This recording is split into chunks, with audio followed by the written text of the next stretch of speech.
হোসেনকে যারা হত্যা করেছে তাদের বিচার চাই। আমি কখনো ভাবতে পারিনি যে আমার চাচা আমাকে রেখে চলে যাবে। বুয়েটের পর ঢাবি বাংলাদেশে ঘটে গেল আরও একটি নির্মম হত্যাকাণ্ড, যে হত্যাকাণ্ডকে কোনো কিছু দিয়ে ব্যাখ্যা করা সম্ভব নয়।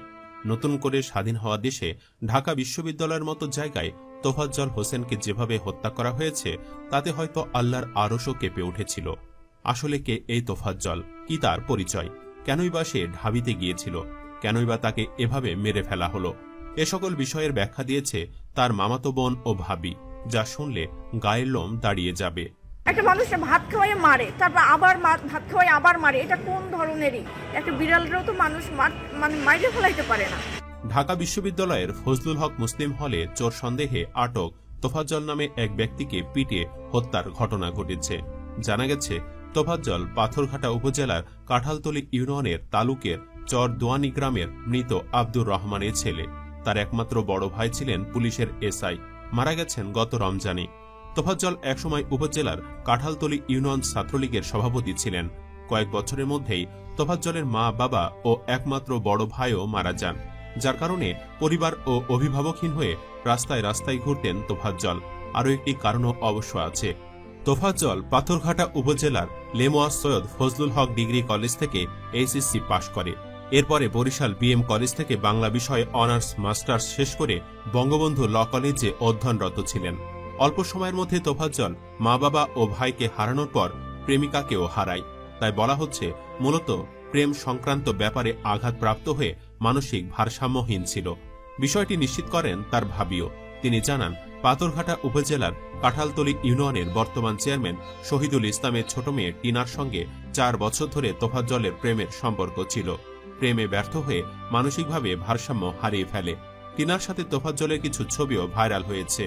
তারপর থেকে বেশ কয়েক বছর যাবৎ ঢাকা বিশ্ববিদ্যালয়ের এলাকায় ঘুরে ফিরে খাবার খেতে দেখা গেছে তোফাজ্জলকে। বাংলাদেশ ছাত্রলীগের সাবেক কেন্দ্রীয় যুগ্ম সাধারণ সম্পাদক ও ঢাকা বিশ্ববিদ্যালয়ের আইন বিভাগের সাবেক শিক্ষার্থী আরিফুজ্জামান আল ইমরান নিশ্চিত করেছেন, এ ছেলেটি বেশ সজ্জন, পরোপকারী ও নেতৃত্বগুণ সম্পন্ন ছাত্রনেতা ছিল। বিগত 2 থেকে 3 বছর তোফাজ্জল প্রায়ই ঢাকা বিশ্ববিদ্যালয় ক্যাম্পাসে ঘুরে বেড়াত। আমাদের এলাকার যারা ওরে চিনত সবাই সহযোগিতা করত। ক্যাম্পাসে আমাকে দেখলে দৌড়ে এসে কুশল বিনিময় করত। দেখা হলে ওরে খাবার খেতে বলতাম বা খাওয়ার জন্য টাকা দিতাম, অথবা ও মাঝে মধ্যে চেয়ে নিত। খাবার ও খাবার টাকার বাহিরে ওর তেমন কোনো চাহিদা ছিল না। এমন একটা অসহায় ও মানসিকভাবে ক্ষতিগ্রস্ত ছেলেকে ঢাবির কথিত মেধাবীরা শেষ করে দিয়েছে। মুসলিম হলে যখন তোফাজ্জল হোসেনকে মারধর করা হচ্ছিল তখন নিজেকে নির্দোষ প্রমাণ করার জন্য তিনি স্বজনদের নম্বর দিয়েছিলেন। খবর পেয়ে তোফাজ্জলের মামাতো বোন আসমা আক্তার তানিয়া বিশ্ববিদ্যালয়ের কোনো এক ছাত্রের নম্বরে ফোন করে তাকে ছেড়ে দেওয়ার অনুরোধ করে বলেন, ও পাগল। তখন ফোনে থাকা ছাত্রটি বলেন, পাগলে এত নম্বর মনে রাখে কেমনে? তানিয়ার অভিযোগ, এরপর তাকে আরো বেশি করে মারধর করা হয়। মামাতো ভাই বাঁচাতে ফোনে ছাত্রদেরকে আকুতি মিনতি করেন তানিয়া। জানান তার মানসিক ভারসাম্যহীনতার কথা, কিন্তু কেউ কথা শোনেনি, বরং তোফাজ্জলের ফোন নম্বর মুখস্থ থাকার কথা বারবার বলতে থাকে তারা। তোফাজ্জলের স্বজনেরা ঢাকা মেডিকেল কলেজ হাসপাতালের মর্গে এসেছিল মরদেহ নিতে। তারা বলছেন, হলের ছাত্ররা তোফাজ্জলের কাছ থেকে নম্বর নিয়ে তাদের ফোন করে তার মুক্তির জন্য টাকা চেয়েছিল, আর তার কেন এত নম্বর মুখস্থ সেজন্য আরো মারধর করে। মর্গে আসা মামাতো বোন আসমা আক্তার তানিয়া বলেন, 2 ভাই আর বাবা মা মিলে ছিল তোফাজ্জলদের সুখী পরিবার। 8 বছর আগে সড়ক দুর্ঘটনায় তোফাজ্জলের বাবা মারা যান। 5 বছর আগে মারা যান তার মা। তিনি বলেন, ওর মা মারা যাওয়ার পর থেকে ওর আচরণে সমস্যা দেখা দেয়। তখন তার বড় ভাই পুলিশের এসআই নাসির হোসেন তোফাজ্জলকে দেখে শুনে রাখতেন, মানসিক রোগের চিকিৎসা করাতেন।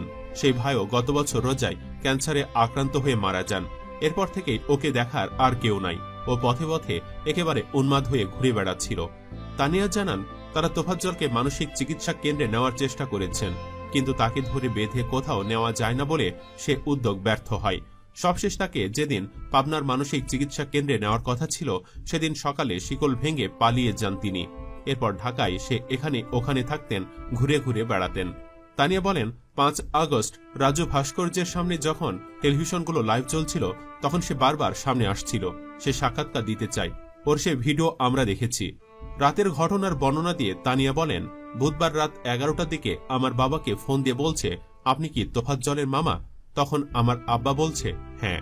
তখন তারা বলছে, ওকে আমরা হলে আটকাইছি, ও মোবাইল চুরি করেছে, ছাড়াতে হলে 35,000 টাকা দেওয়া লাগবে, টাকা দিয়ে ছাড়াই নেন, না হলে আমরা আরো মারব। তখন আব্বা বলছে, আমি তো গ্রামে থাকি, কেমনে কি করব। তানিয়া বলছেন, এরপর তার বাবা তাকে ফোন করে তোফাজ্জলকে ঢাকা বিশ্ববিদ্যালয়ের হলে চোর সন্দেহে আটক করার খবর দেন। খবর পেয়ে বাবার কাছ থেকে হলের ছাত্রদের নম্বর নিয়ে ফোন করেন তিনি।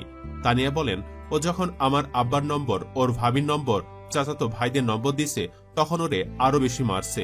ওরা আবার বলছে, একটা পাগলের এত নম্বর মুখস্থ থাকে কেমনে, পাগলে কেমনে এত নম্বর মনে রাখে, কইয়া আরো মারছে। বারবার একই কথা বলছিলেন তানিয়া। কিন্তু সব পাগল তো এক রকম না, সব পাগলের আচরণ তো একই রকম না। ভাইয়ের জন্য এভাবেই তানিয়ার আবেগ ঝরে পড়ে। জানা যায়, ক্ষুধার জ্বালা মেটাতে হলে গিয়েছিল তোফাজ্জল হোসেন। পিটিয়ে মারার আগে তোফাজ্জলকে ভাত খেতে দেয় শিক্ষার্থীরা। তোফাজ্জল বুঝতে পারেনি এই খাওয়াই তার শেষ খাওয়া। হলে চোর সন্দেহে 3 ধাপে নির্যাতন চালানো হয় তোফাজ্জল হোসেনের ওপর। স্ট্যাম্প, রড, লাঠি দিয়ে মারার পাশাপাশি তার গোপনাঙ্গে লাঠি দিয়ে জোরে আঘাত করে নির্যাতনকারীদের একজন। নির্মম নির্যাতনে তার শরীর থেকে মাংস খসে পড়ে।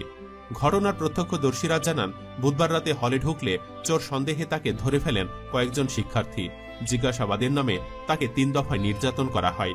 হলের প্রত্যক্ষদর্শী একজন শিক্ষার্থী ঘটনার বর্ণনা দিয়ে বলেন, আমি হল গ্রুপে 8টার সময় দেখি হলে চোর ধরা পড়েছে। গেস্ট রুমে গিয়ে দেখি তিনি বসা। রুমে তখন ফার্স্ট ইয়ার, সেকেন্ড ইয়ারের অনেক ছেলে ছিল। গেস্ট রুমে তাকে বেশি মারা হয়নি, ওখানে হালকা মারার পরে ক্যান্টিনে নিয়ে আসে খাওয়ানোর জন্য। তারপর শুনি তাকে এক্সটেনশন বিল্ডিং এর গেস্ট রুমে নিয়ে যাওয়া হয়েছে। আমি তখন ওখানে গিয়ে দেখি 20-21, 21-22 ও 22-23 সেশনের ব্যাচ, সব মিলে প্রায় 30 জন। ফার্স্ট ইয়ার যে ব্যাচটা ছিল ওরা মারেনি। 20-21 আর 21-22 সেশনের ওরা খুব বেশি মেরেছে। তিনি আরো জানান, 2-3 জন মিলেই ওরে ওখানে মেরে ফেলছে। এরা হলেন মৃত্তিকা, পানি ও পরিবেশ বিভাগের 20-21 সেশনের মোহাম্মদ সুমন, ওয়াজিবুল, ফিরোজ ও জালাল। এদের মধ্যে সুমন, ফিরোজ এবং জালাল সবচেয়ে বেশি মেরেছে। গেস্ট রুমে তার হাত বেঁধেছে জালাল। সুমন চোখ বন্ধ করে মেরেছে তাকে। মারতে মারতে তোফাজ্জল পড়ে গেছে। এরপরে পানি এনে তাকে খাওয়ানো হলে সে উঠে বসে। এ সময় সবাই হাততালি দেয়, সবাই খুশি হয়, কারণ তাকে আবার মারতে পারবে। এরপর আবার শুরু হয় পেটানো। কি ভয়ঙ্কর কথা! আবরারকে মারার কতগুলো বছর চলে গেল, আসামিদের ফাঁসির রায় হলেও কার্যকর করা হয়নি। এতদিন ওদের ফাঁসি দিলে এই হত্যাকাণ্ডটি কি এড়ানো যেত না? ওদের ফাঁসি সবাই দেখলে কি এরা এভাবে মারতে পারত? সে যাই হোক, যা হয়নি তা নিয়ে কথা বলে লাভ নেই।